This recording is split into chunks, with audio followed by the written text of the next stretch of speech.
Bonjour tout le monde, j'espère que vous allez bien. Donc, on parle maintenant de Market Weakness Detector, ou bien la faiblesse du marché.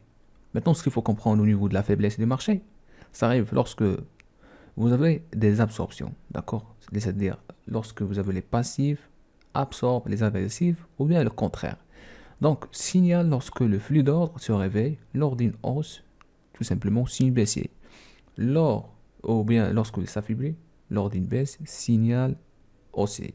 Donc, je vous affiche des exemples ici. Donc, regarde. Ça, c'est les 500 en 1 minute. Ici, qu'est-ce que vous avez?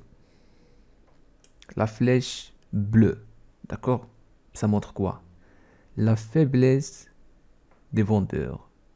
Donc, regardez tout simplement ce qui se passe au niveau de la bougie. Vous avez des vendeurs agressifs et le marché n'arrive pas à descendre. C'est-à-dire, vous avez delta négatif et le marché n'arrive pas à descendre. Donc tout simplement signifie la faiblesse du marché. Le plus étonnant, c'est que vous avez la bougie qui est vert. D'accord? Donc le marché tout simplement, il va réagir. Maintenant, il ne faut pas prendre cet indicateur comme un indicateur pour prendre décision d'achat et de vente. Non, ça va vous aider de confirmer votre décision. D'accord? Donc la flèche bleue tout simplement pour l'achat. Market, ça représente la faiblesse des vendeurs. Vous avez la flèche qui est en orange, ça représente quoi? Tout simplement la faiblesse des acheteurs. Et ce bon apparaît lorsque vous avez delta qui est positif. Ça montre vraiment la faiblesse. Donc on regarde par exemple dans cet exemple. Vous avez la flèche bleue.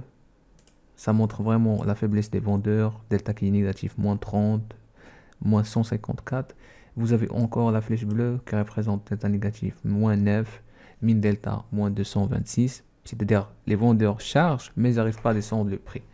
D'accord? Et ce qui est étonnant, c'est toujours sur le même niveau. Ici, vous avez la faiblesse, encore la flèche qui est en orange. Donc ça, c'est pour les vendeurs.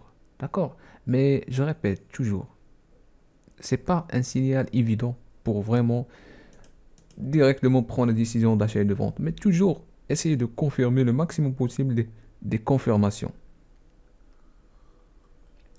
Donc par rapport à les paramétrages, vraiment c'est par défaut. Donc je vous montre ça. Donc restez avec moi. Sinon, sur graphique, euh, donc je vous montre sur graphique, on passe la session américain. Donc par exemple, ça c'est à peu près minuit. On regarde la flèche qui est en orange. Ici, vous avez la flèche qui est en bleu avec un signal de price rejection. Mais je vous montre alors la session américain. Dans tous les cas, la flèche bleue et la flèche orange montrent la faiblesse du marché. D'accord? La faiblesse du marché. Alors, j'essaie de chercher des exemples. Pour le moment, je vois juste des flèches rouges et après on parlera de ça bien sûr. Voilà. Donc ici, vous avez une flèche orange. Vous voyez? Donc on est au plus haut, on a touché le séquençage d'ordre. Combiné avec quoi? Cette bougie delta positive 66. Euh, Ici, vous avez un volume qui est 1046, mais c'est un volume des acheteurs. Donc, ce qui s'est passé ici, tout simplement l'absorption, c'est-à-dire des vendeurs passifs qui ont absorbé tous les contrats des acheteurs agressifs. Et directement, le marché a réagi. D'accord? Donc, ici, on a eu pas mal de signaux déjà. Imbalance reversal, absorption, séquençage d'ordre. Donc, il y a pas mal de signaux déjà.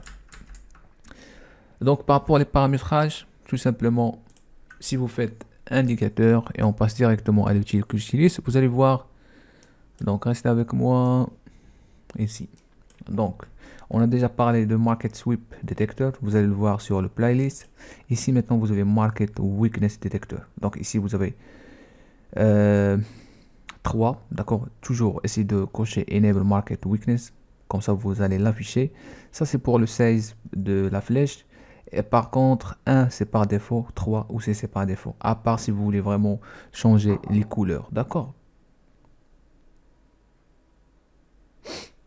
Donc ça c'est par rapport Market Weakness Detector. Donc maintenant on a parlé de sweep et on a parlé de weakness. Et on se revoit à la prochaine pour parler encore d'un autre outil qui existe sur le footprint.